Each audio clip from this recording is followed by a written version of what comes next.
you've got that ditch that you got to get across, and it's just not certain. You have that leap of faith, no matter what worldview you are taking. Everybody is going to have faith in a worldview. Now, of course,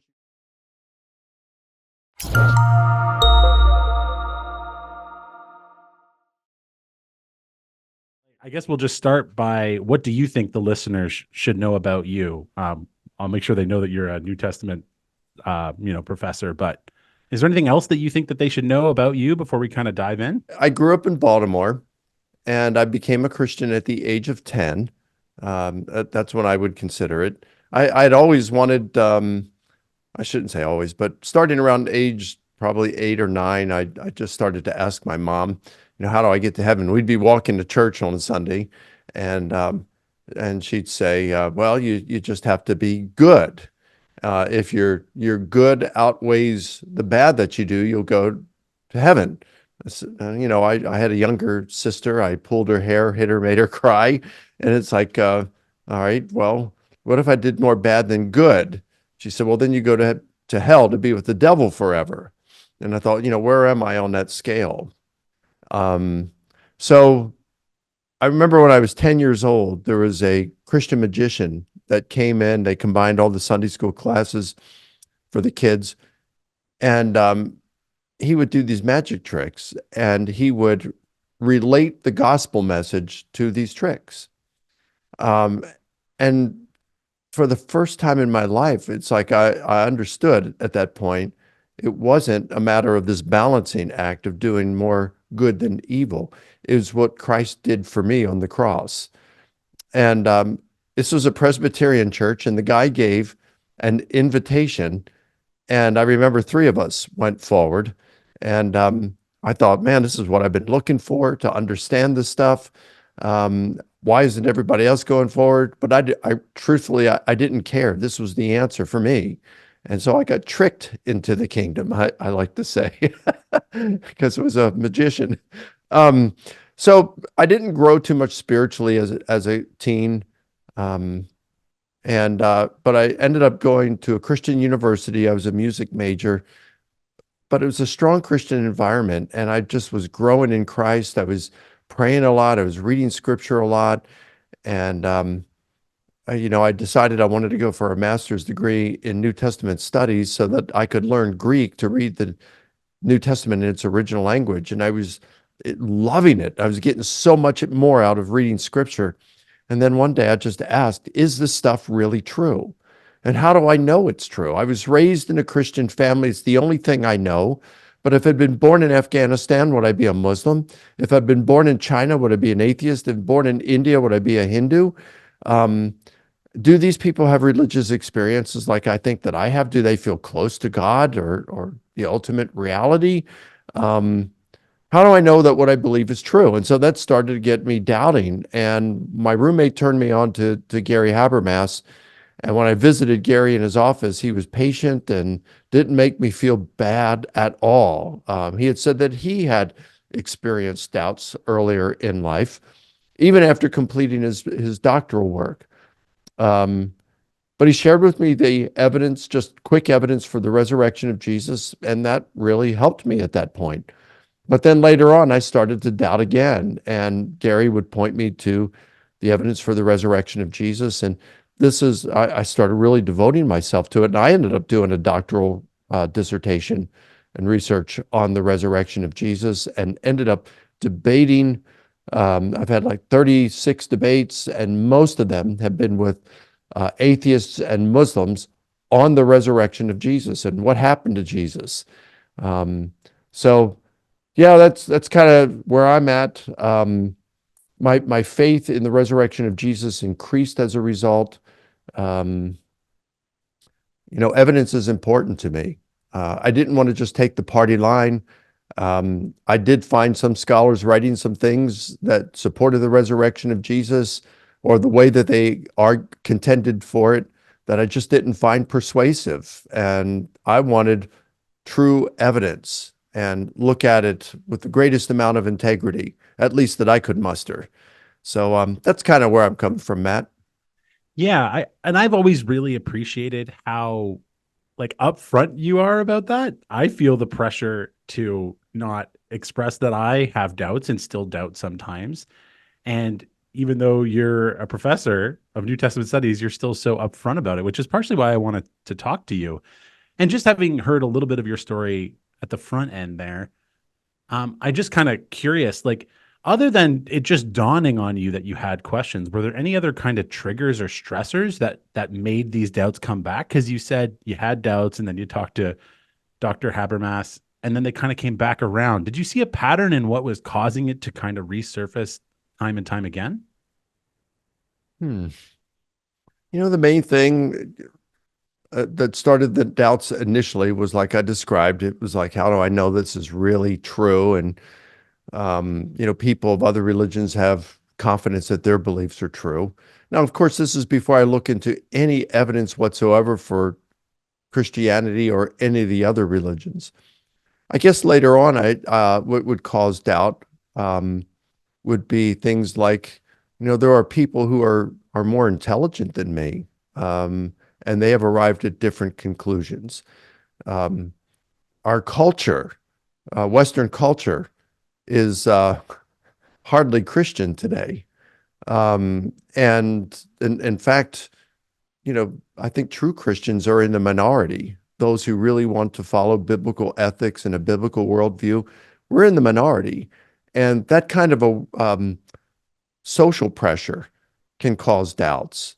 When I've been to Israel twice, and when I was in Jerusalem, right before the Sabbath. So it's Friday, and it's a few hours before the Sabbath starts. And I'm in the old city of Jerusalem. I'm in the marketplace, and there is such an excitement and anticipation of the Sabbath that's coming up. It's kind of like Christmas Eve here in our country. Um, and so it's such an excitement over there at that point that if you were a skeptic, you would feel out of place. And there's a real draw to be a part of it, and an attractiveness to be a part of that. Um, so I could see the cultural peer pressure and how that works. And then I thought, well, it's just the opposite in the United States.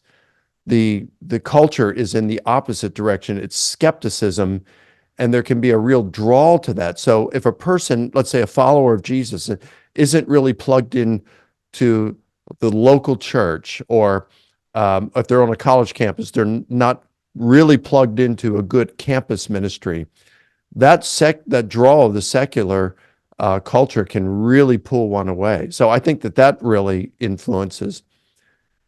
But I'd say for me, the thing that has caused more doubts over the years than anything else, it's emotional doubt, and it's the question that in my mind that says, what if I'm wrong? So it's like, what if I'm wrong?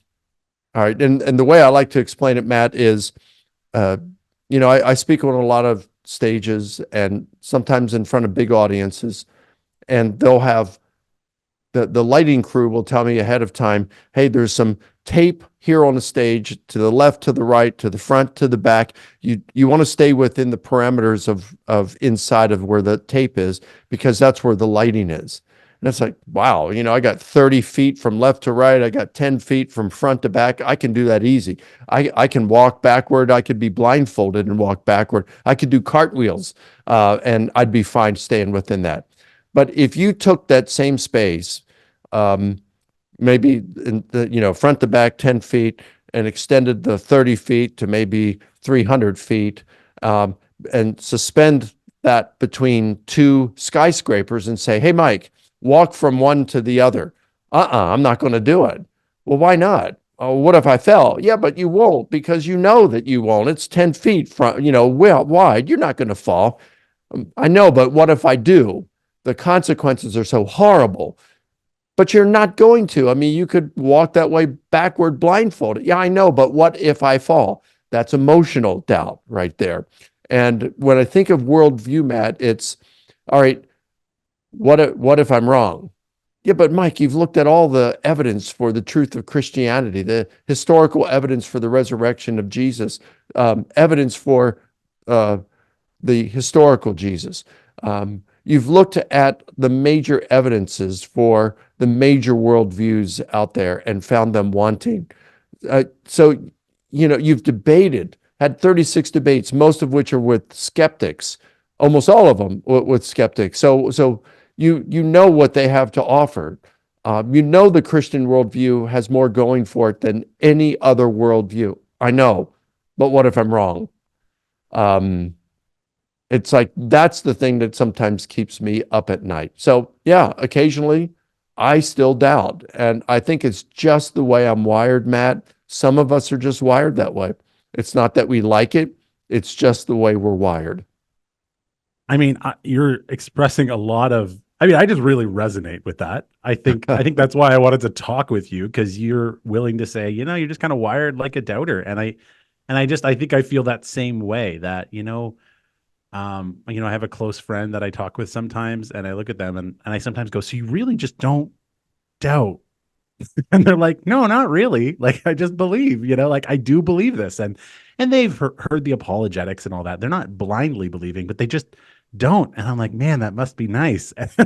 And they're like, Yeah. "Yeah, I see you." And it's like, I don't always get it, but I love you. And so I resonate with this idea of just the what if that kind of hangs there. And I guess my Well, hold question, on. I want to ask you a question then. sure.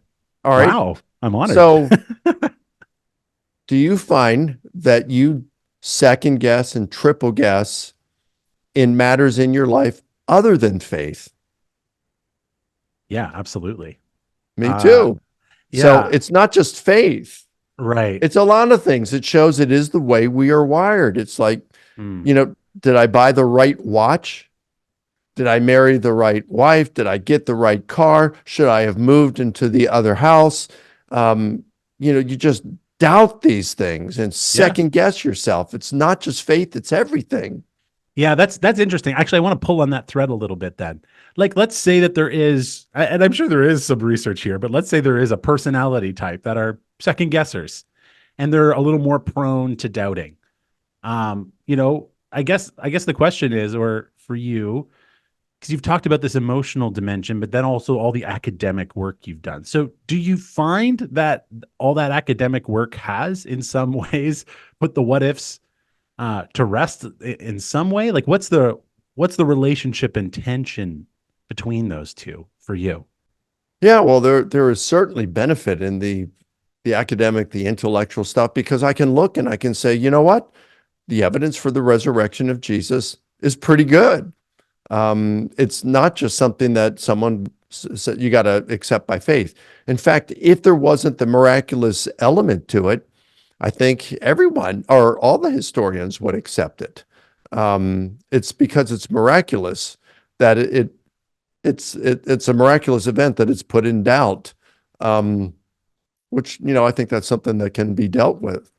Um, but yeah, the evidence for that. I mean, even look, Antony Flew, who um, Gary Habermas has told me is probably the most influential atheist philosopher in the latter part of the 20th century. Um, but at the beginning of the 21st century, he gave up his atheism and he believed in the existence of a God because he said he had to go where the evidence led. So when you look at some of the scientific and philosophical evidence for a designer of the universe and for an ultimate cause of everything, it just seems to me that the evidence for God, not necessarily the Christian God and from philosophy and science, but the evidence for an ultimate cause of the universe and everything, it just seems like it's the best explanation. And then it's the evidence for Jesus, I think, that points decisively toward Christianity. Yeah, Right. it definitely has helped me. It hasn't solved all my doubts because my doubts are emotional in nature. It's what if I'm wrong? That really has nothing to do with evidence, Right. you know. Is it fair to say that as long as there's room for less than 100% certainty, which there always will be, then there's always room enough to ask, well, what if?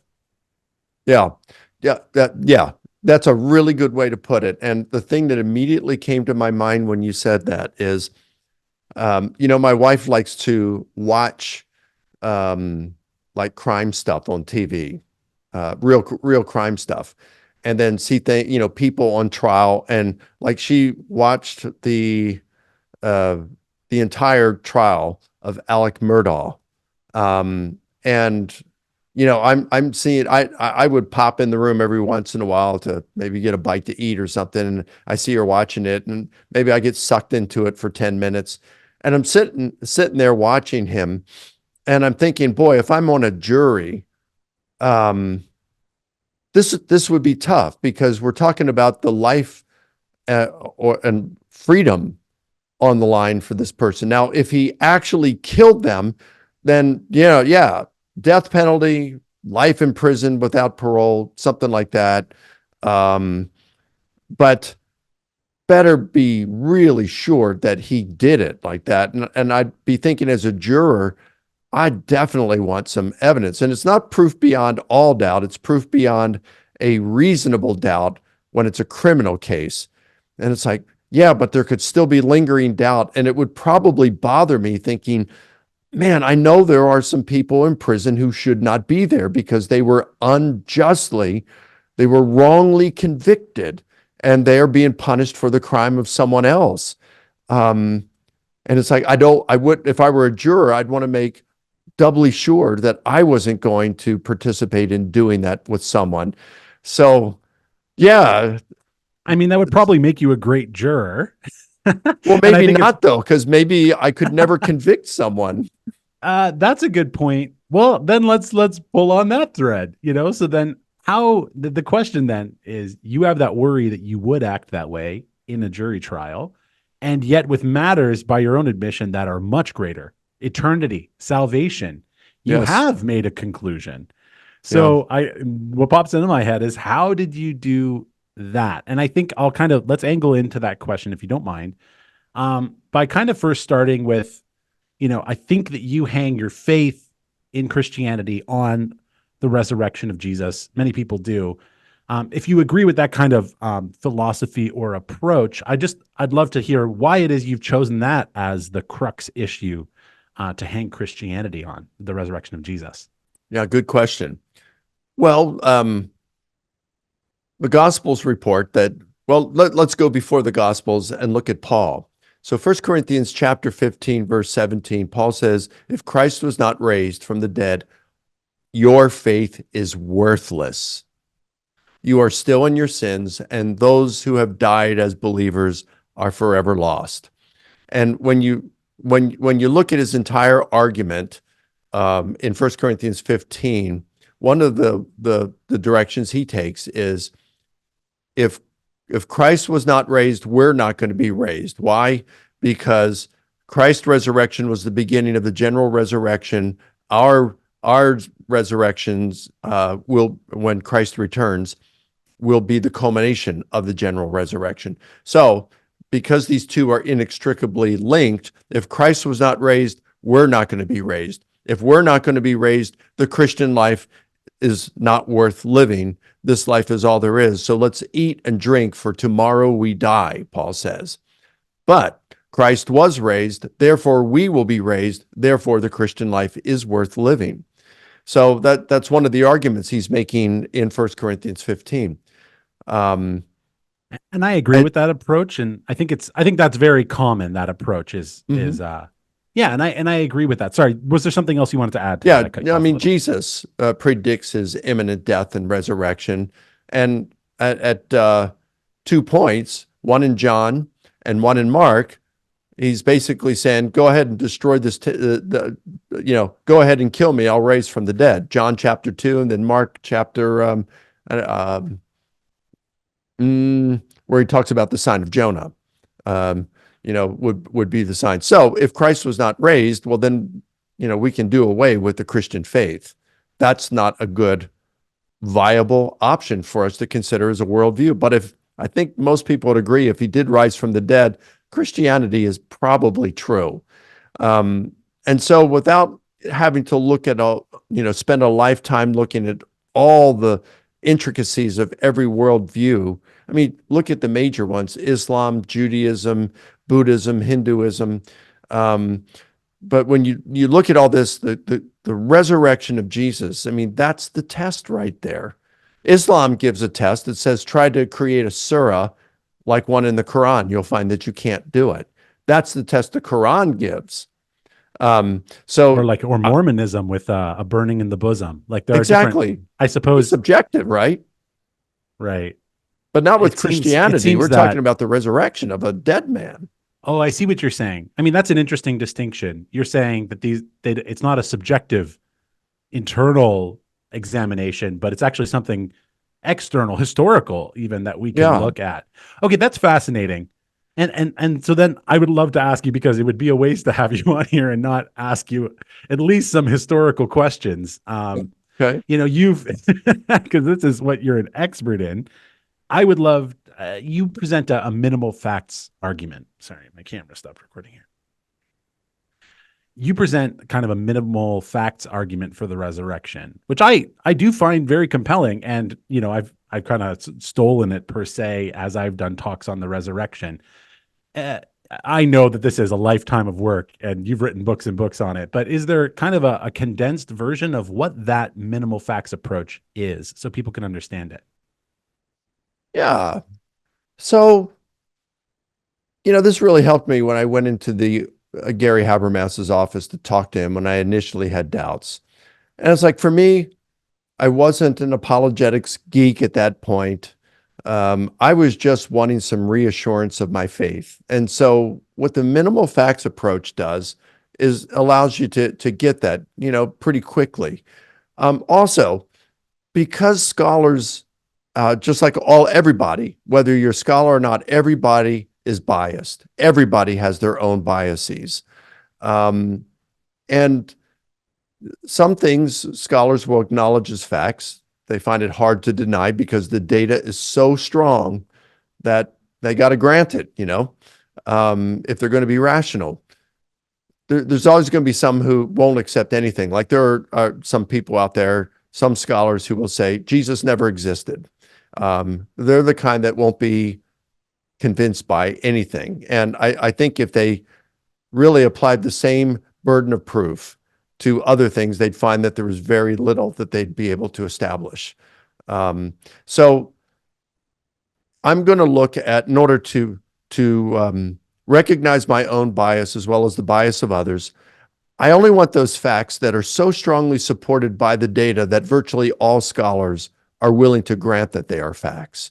These would be things like Jesus' death by crucifixion, that shortly after his death, a number of his followers had experiences they were persuaded were appearances of the risen Jesus to them. Though not virtually all scholars, a strong majority of scholars, probably 75 to 80% of critical scholars who study the subject, will agree or grant that some of these appearances to the disciples happened in group settings. It wasn't just to an individual here or there. There were group settings in which the entire group believed that they saw the risen Jesus. And that there was a skeptic, a persecutor of the church named Paul, who also had an experience in the midst of his activities persecuting the church. And he was persuaded as a result that the risen Jesus had appeared to him and made a radical transformation from a persecutor of the church to now one of its most able defenders, and defended the church to the point of lots of being persecuted himself and even finally beheaded just outside of Rome as a Christian martyr. So you look at these things and you say, all right, what is the historian says, what's the best explanation for these? Now, historian. Could you summarize those again, just kind of back to back, Yes. right before you dive in? Yeah. Jesus' death by crucifixion, that shortly after his death, a number of his followers had experiences they were convinced were appearances of the risen Jesus. Now, virtually 100% of critical scholars grant those two. That several of these experiences occurred in group settings, somewhere between 75 to 80% will grant that. And that there was a persecutor of the church named Paul who had an experience he was convinced was an appearance of the risen Jesus to him and became a Christian as a result. Virtually 100% will grant that. So those are like 4 right there that are either undisputed or virtually or almost undisputed. So the question for the historian is, what's the best explanation? Mhm. So you formulate hypotheses, and the hypothesis that best accounts for those facts is regarded as what probably occurred. And when you go through the exercise and analyses, you find that the resurrection hypothesis does account for them by far better than any of its competitors. So how do some of its competitors fail? Could you list some of those competitors and show how they don't do a good job of explaining those historical facts? Yeah, let's look at what is perhaps the leading competing hypothesis, and that is the hallucination hypothesis. So let's understand first what a hallucination is. I mean, because we can think, well, gosh, these guys were grieving. No wonder they experienced, grief hallucinations. We know grief hallucinations occur. So what is a hallucination? It is a false sensory perception. You are perceiving something that isn't really there. So you are seeing something, but that something isn't there. You are hearing something, but that, like, you think you heard someone call you, but it's not that they didn't. Or you had you feel something that really didn't touch you. So like when we first got our mobile phones and we went into a lecture or a sermon, we put it on vibrate. And then at some point we thought we felt it vibrate, that we got a text message, and we pulled it out and looked at it and it's like, nobody loves me. It's a false alarm, right? So that is what's called a tactile hallucination. Or there's the sense of motion where like we're sleeping and we have a sense like we're falling off a building and we wake up. That is called a kinesthetic hallucination. You can also have the sense of smelling or tasting something that's not there. Typically, hallucinations occur in a single mode. People who are schizophrenics or high off drugs or alcohol can experience hallucinations in multiple modes, like they may see and hear something. But other than that, people will only see something but not hear it, or smell something but not feel it. So the people most likely to experience a hallucination are those grieving over the loss of a loved one. Okay, well, that seems to be the disciples at that point. Seems plausible so far. But only 7% experience a visual hallucination. And yet all the reports are that Jesus appeared to them. That's visual. He appeared to them.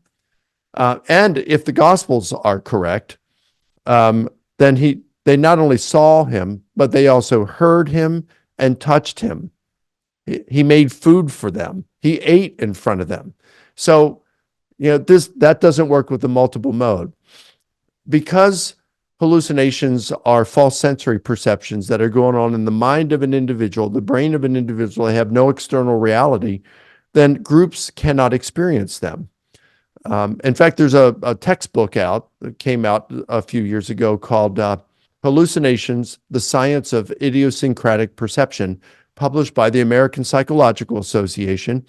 I contacted the 2 co-authors after reading it and said, hey, you guys didn't mention group hallucinations. Why not? They said, we intended to put a whole chapter on it, but we could not find any good documented evidence of a group hallucination.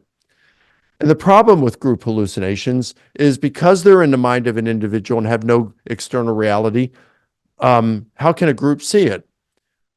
It's like if we had a group of 100 people and we all took a sleeping pill and agreed that we were going to try to dream that we were all in Hawaii, how many of the 100 people would dream that they were in Hawaii? Well, not all of them. Would 50% of them? I don't know. I don't know what the result, but it certainly wouldn't be 100%. And the nature of those dreams certainly would not be so similar that they all thought that they were dreaming the same thing, right? I mean, think about it. You're married. Imagine telling your wife, hey, honey, we're in Scotland right now, but I was just dreaming that we were back in Canada. So go back to sleep and let's dream we're in Nova Scotia and have a vacation, a free vacation, right? Well, it doesn't mean you're both going to go back to sleep and dream you're in Nova Scotia. And even if you did, you may be saying, doing different things. Maybe you're at the lighthouse and she's at another place, and doing something else. It's not going to be a group occurrence. So that's the second problem. And a third problem with the hallucination hypothesis is Paul. Paul's not grieving over Jesus' death. He believed Jesus was a failed Messiah and a false prophet. So Jesus would have been the last person in the universe that Paul would have expected to see or wanted to see. So we can see just through a minimal facts understanding of this, and even our current scientific knowledge, the hallucination hypothesis just does very little to account for the known minimal facts. That's interesting. And it is really helpful to run it through like that specifically. I think in the past, and maybe your research has changed on this, or at least this is a conclusion that I've made, is that if you also grant the historical validity of the empty tomb, then a hallucination theory seems to be an attempt to explain why they saw Jesus alive, but it doesn't explain why there's an empty tomb.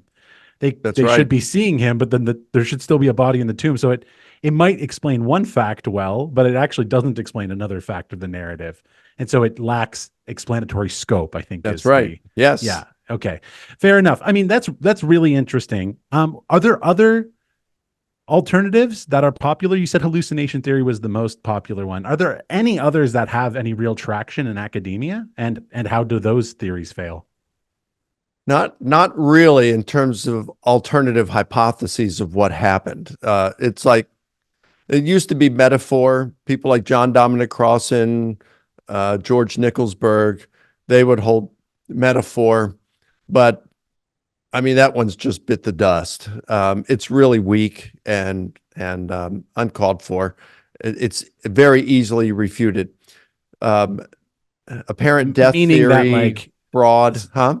Oh, sorry. I was just going to say, meaning that, like, oh, Jesus didn't, that the early disciples didn't really believe he physically rose from dead, that this was some sort of meaningful metaphor to them. Is that the theory? That's right. Like Crossan will say, it just means something like his memory and teachings live on today.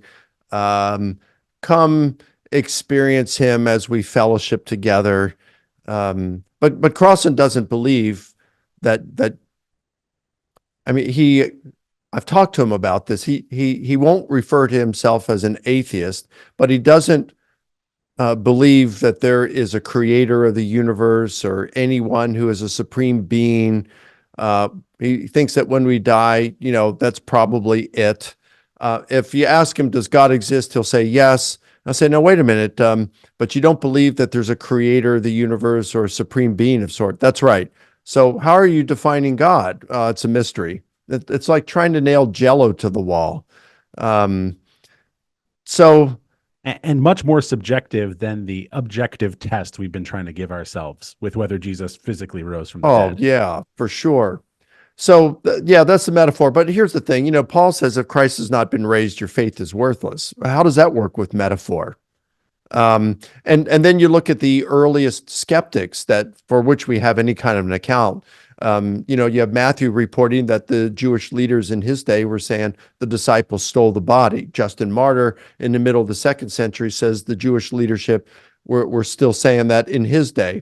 Tertullian reports that there were some spreading the rumor that the gardener had reburied Jesus. In the middle of the 2nd century, you've got Celsus saying that Jesus faked his death. So notice what all of these alternative hypotheses are doing. They're trying to explain an empty tomb. So they understood, the earliest Christians, to be saying that Jesus' resurrection was a historical event. That's how they understood the Christians.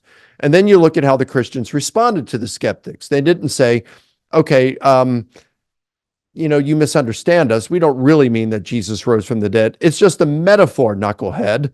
Come check us out and worship with us. No, they defended the bodily resurrection of Jesus as a historical event. So that one just it doesn't really have any traction anymore. But the hallucination hypothesis, even though it's the leading alternative hypothesis to the resurrection of Jesus, that is losing traction. And today, the tendency now for skeptical scholars is just to try to rule out altogether the historical inquiry of the resurrection of Jesus as an illegitimate inquiry. And they'll just say, look, historians don't have the tools to be able to tell if Jesus rose from the dead, because it would require a miracle. And that would be a theological explanation and not a historical one. They don't have the tools to be able to detect God, so they can't affirm whether Jesus rose from the dead. And I think that's just a very naive approach to history. So I agree they don't have the tools to be able to detect God. But let's just take a parallel, an analogy.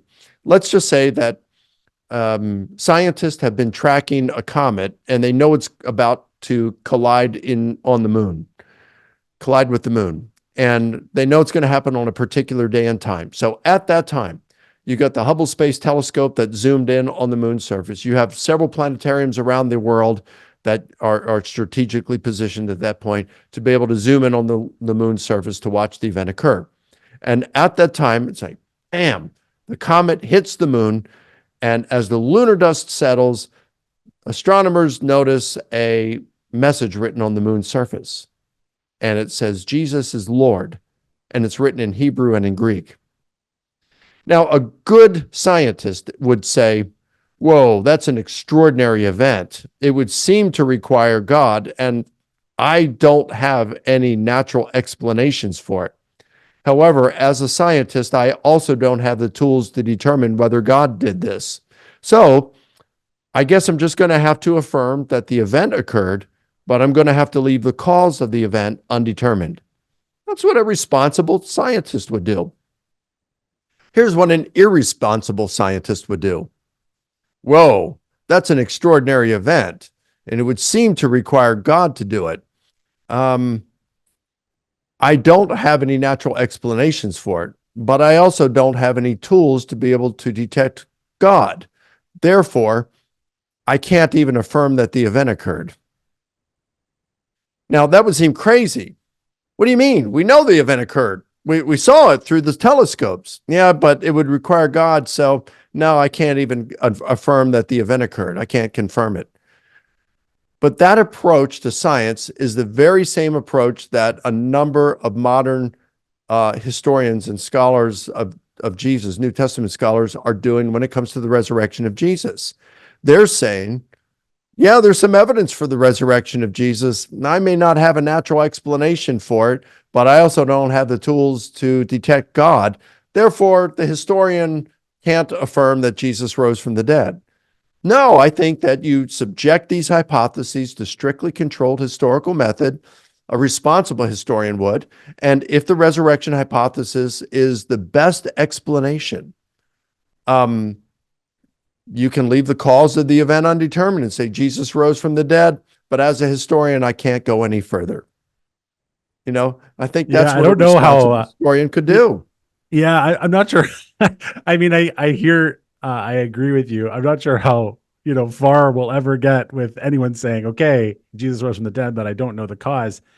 I mean, I would at least, I mean, personally, and I'm, again, not a historian or an expert, but I would even just be baffled if historians said, well, the resurrection is the best explanation we have, even if they don't conclude that.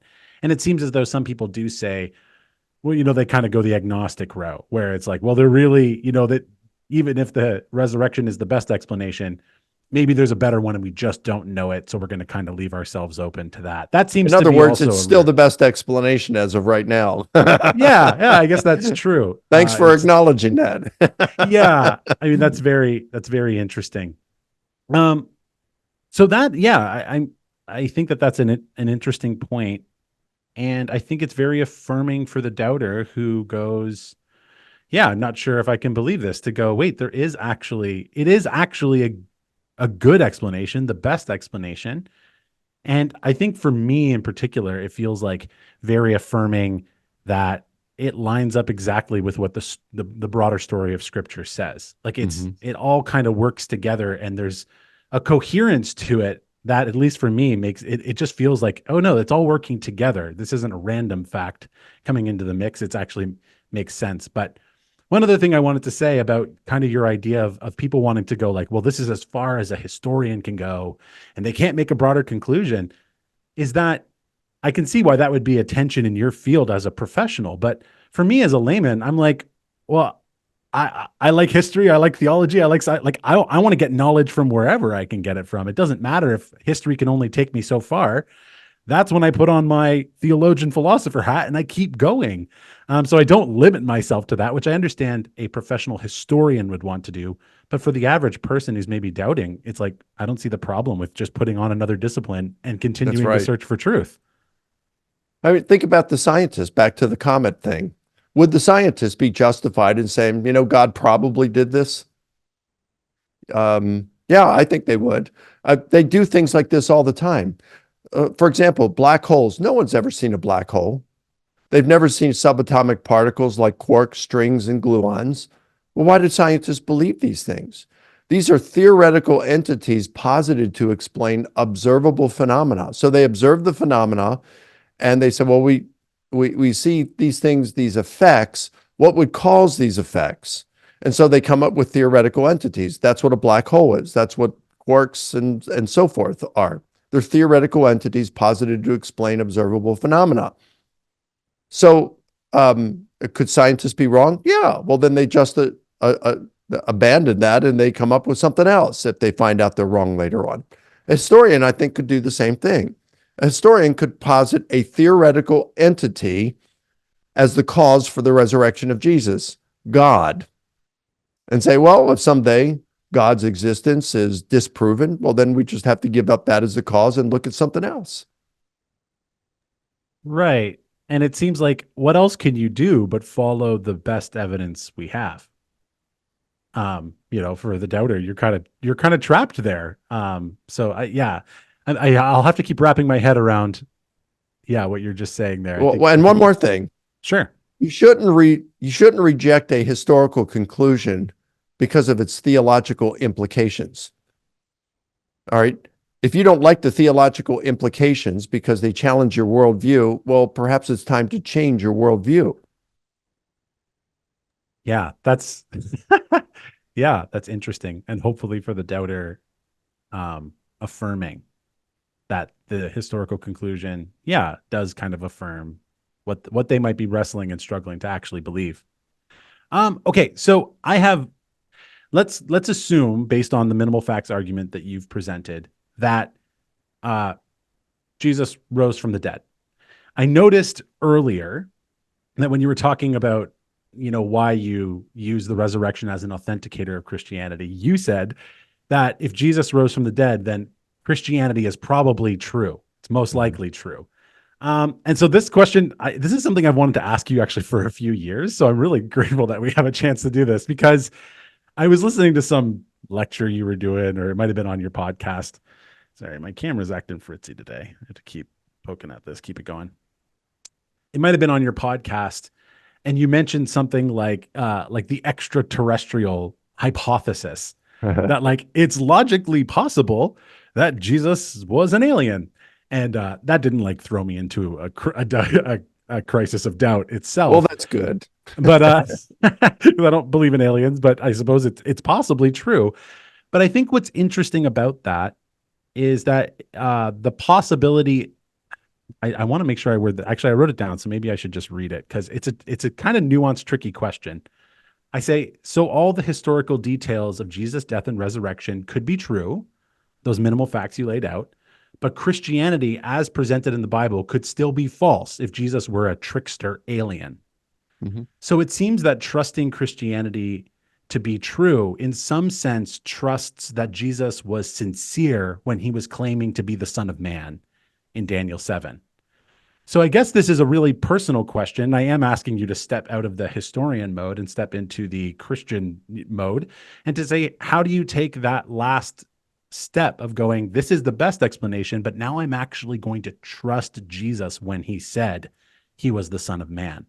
So there's like a Mm. personal question that takes us from here are the facts to I'm actually going to trust a person. That's a good question, Matt.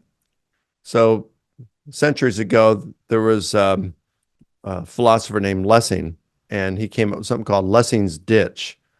And it's like the evidence can only take you so far. And then there's this ditch, and you have to leap across it in order to get to your worldview. And that happens with every worldview. Every worldview has, there's no airtight case for any worldview. All right. There's some evidence for every worldview. There's a lot more evidence, I think, for Christianity than there is for other worldviews to support its truth. Um, but then with Lessing's ditch, it's when you look at the evidence that we have for Christianity, it's pretty good. And the leap, yeah, it's a leap, but it's like the ditch is filled with water and you can just easily swim across it.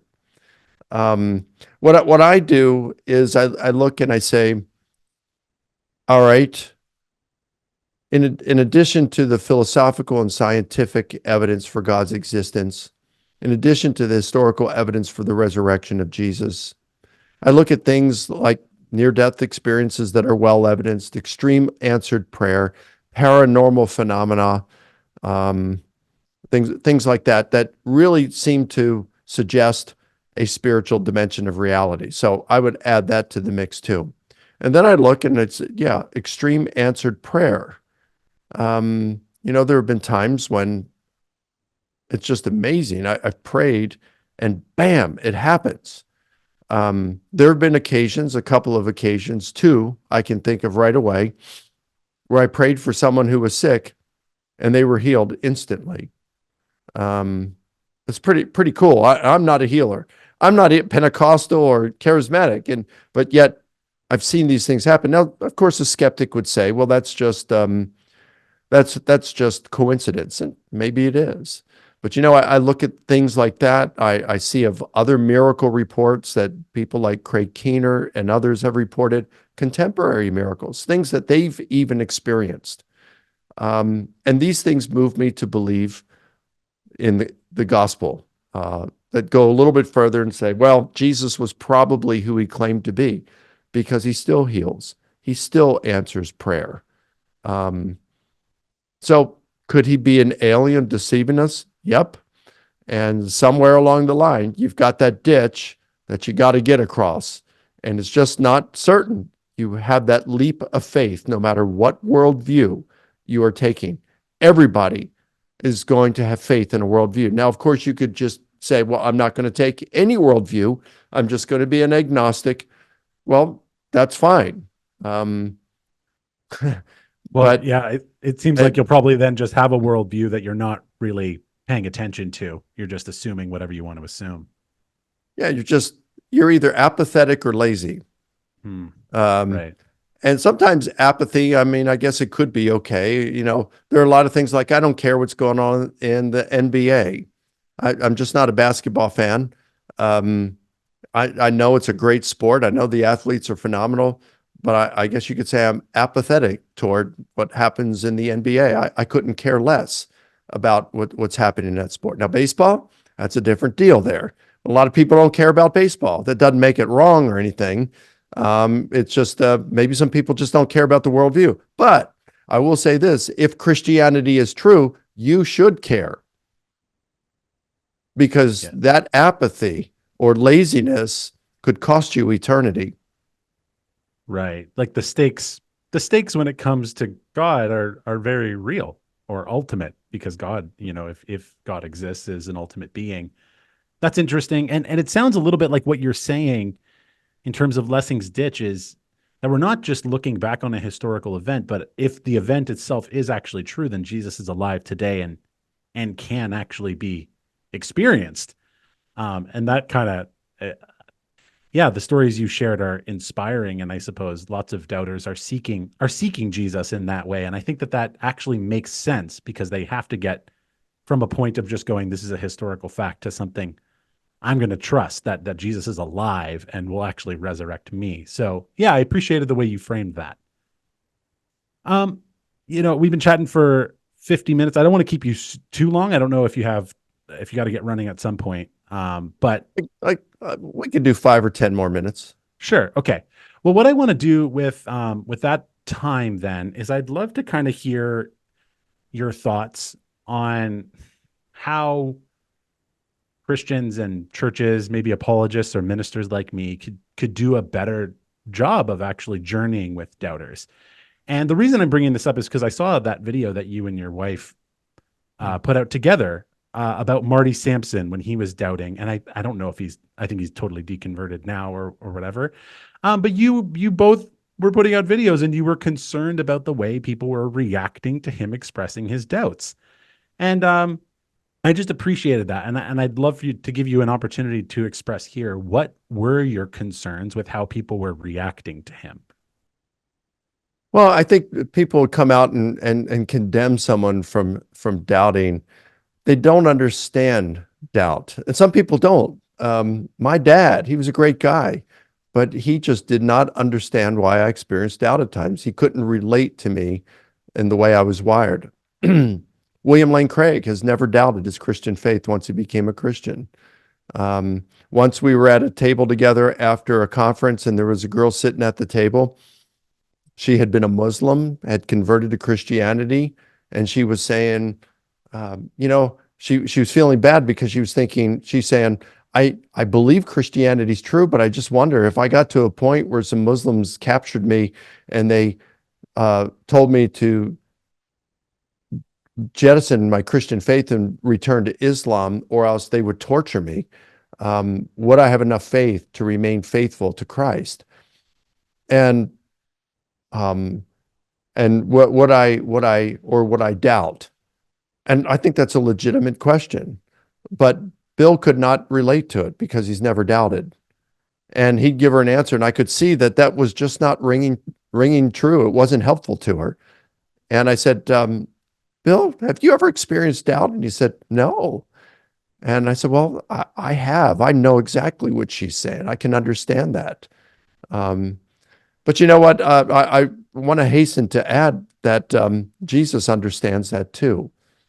Because when John the Baptist, or Jesus was out teaching one day, and John the Baptist had been imprisoned, and he sends two of his disciples to Jesus, and they said, John wants to know, are you the one, or are we to expect someone else? Now, wait a minute. If the Gospels are true, you have the phenomenal birth of John, the phenomenal birth of Jesus. Elizabeth and Mary are related. And so John probably had heard about the virgin birth. He had already been talking about Jesus, the Lamb of God who takes away the sin of the world. If the Gospels are correct about what happened at Jesus's baptism, about the voice from heaven and so forth, then John knew these things. So why is he now saying, are you the one, or are we to expect someone else? Because John was doubting. John had devoted his life to preaching the repentance of sins and now pointing to Jesus. And he's put in prison for standing up for what was right, criticizing Herod for marrying his brother's wife, committing adultery. And Herod puts him into prison for this. It probably was not good circumstances for John, good conditions. It wasn't like a hotel room. And so John is feeling abandoned by God. And of course, he's doubting at this point. And it's like, God, where are you? I've been serving you my whole life. And is this what I get in return? And so he sends these people, his disciples, to Jesus. Are you the Messiah, as we have thought? Or are we to expect someone else? He's doubting. And Jesus recognizes this. So notice Jesus's response. He tells the disciples, go back and tell John what you have seen and heard. The dead are raised, the blind see, the deaf hear, the lame are walking. So they've seen these miracles, right? And the gospel is preached to the poor, and blessed are those who do not stumble on account of me. So he's encouraging John at that point. And now his disciples leave to return to John. And now we really find what Jesus thinks. He clarifies it even more. He tells the people, when you came out to see John, who did you come out to see? Did you come out to see a man dressed in fine clothes? No, you got to go to a king's palace for that. Did you come out to see a reed blown back and forth by the wind? He knew John was doubting. He says, no, let me tell you who you came to see. A prophet, a great prophet. In fact, there is no person born of woman who is greater than John. So in the midst of John doubting, Jesus compliments him. Jesus provides evidence and he encourages him. And so I would say that those who do not experience doubt need to look at and understand that doubting isn't necessarily a sin. It's the way some of us are wired. And think about how Jesus responded to John when he was doubting. He provided evidence, he encouraged him, and he complimented him. That's pretty cool. Even look at the story about the doubting Thomas. What did Jesus say? Hey, go ahead. Put your hand here. Touch and believe. And then he says, Thomas, you have seen and believed, but blessed are those who have not seen and yet still believe. Now, it's interesting that term blessed there in Greek, makarios. It's the same word that Jesus uses in the Sermon on the Mount. Blessed are the poor in spirit. Blessed are those who mourn. Blessed are the pure in heart. Blessed are the peacemakers. Blessed are those who hunger and thirst for righteousness. What does he mean by that? Does that actually mean blessed by God? Not necessarily. Some people talk about it means happy, but how are happy those who are mourn? No, in many cases, a number of scholars are saying that word means, and it's hard to translate it in a smooth way in English, but it has the sense of flourishing. You can flourish if you're poor in spirit, humble. You can flourish spiritually when you are mourning. You can flourish spiritually when you are hungering and thirsting for righteousness, or are a peacemaker, or are pure in heart. You can flourish in your relationship with the Lord. What is Jesus saying here to Thomas? Thomas, you have seen and believed, but those who have not seen and believed, blessed are those, they can flourish in their spiritual walk with God, even though they haven't seen the resurrection, the resurrected Jesus. That's pretty cool stuff. That's how Jesus deals with doubting Thomas. He provides evidence and then assures that people who have not seen, actually seen the risen Jesus can still flourish in their walk with him.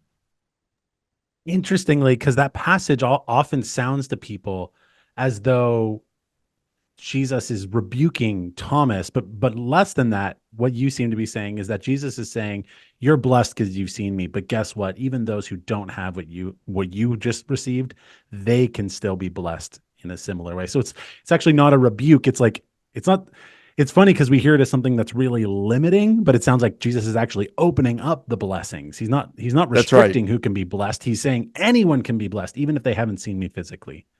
That's right. And we can't forget that all of the disciples doubted, except maybe John. All of the disciples doubted at the report of the women that the tomb was empty. And even Peter, after seeing the tomb, said he was just like, whoa, what happened here? And he walks home. Right. Yeah. I mean, it just seems as though, I appreciate what you're saying because it's normalizing doubt. A phrase that I've picked up recently is like, doubt is biblical. Like it's just baked into the story in the sense that you can't really read the Gospels without finding a whole bunch of doubters who encountered Jesus. So I suppose we shouldn't be too surprised when Christians doubt. It's kind of part of faith journey for so many people. Yeah. And, I just want to add too, like, sure, not everybody who doesn't understand doubt respond poorly to it. I mean, now my dad, good man, like he was, he loved God. In fact, in some ways, he was a lot braver and stronger in his faith in some ways than I am. but I think he responded in poor ways to people who doubted. He just had no room for that. Whereas on the other hand, I, Bill Craig, he hasn't experienced doubt, but I think he understands it more. Um, and he doesn't put people down who doubt. He understands that some of us are just wired that way. I think more people need to be like Bill in that way if they don't experience doubt. What is the crux of being able to respond that way? Have you seen what kind of the seed of that response comes out of in someone's life? That's hard. That's hard to say. I know Bill Craig. I've known him for years. He's a godly man. He just does not have a judgmental spirit. So maybe that's it. I mean, he genuinely loves people.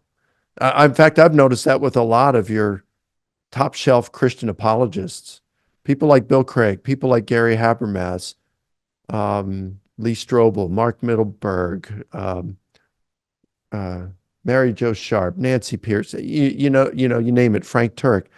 They love people intensely. They care about people, and they just want to see them be able to connect with God.